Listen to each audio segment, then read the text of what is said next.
이지은 기자, 일단 어떤 경우에 합승이 가능한 겁니까? 네, 카카오 택시 같은 앱을 통해서 택시를 부를 때 합승이 가능한 건데요.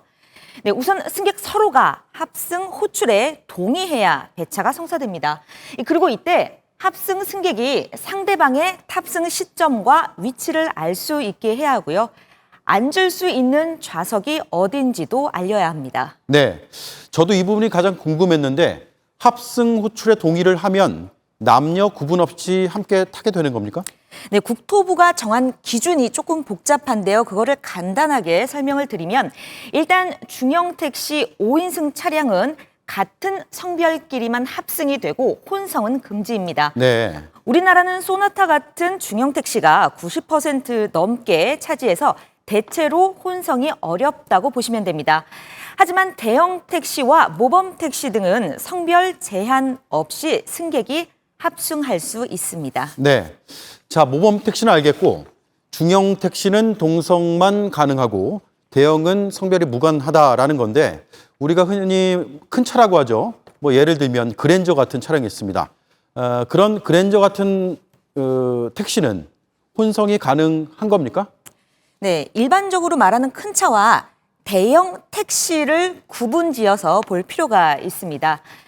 대형 택시 면허를 가지고 있는 경우인데요. 이 기준은 배기량이 2000cc 이상이고 또 6인승에서 10인승 이하입니다. 그러니까 카니발 같은 차량이겠죠. 네.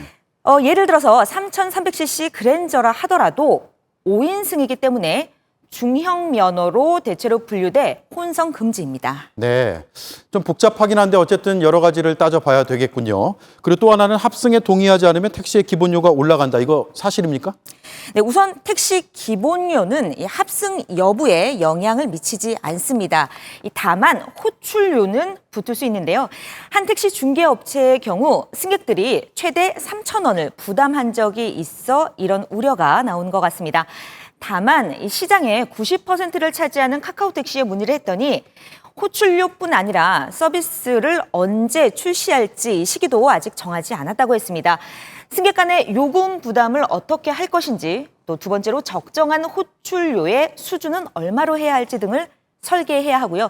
또 이 동성끼리 합승할 때 매치를 어떻게 하는지 또 개인정보 수집도 돼야 하는데 이런 것을 만들려면 상당히 시간이 걸릴 것이라고 했습니다. 네, 이게 민감한 개인정보 문제도 있고 또 승객 간의 분쟁 문제가 있을 수도 있기 때문에 보완할 점이 꽤 있을 것 같습니다. 이지은 기자였습니다.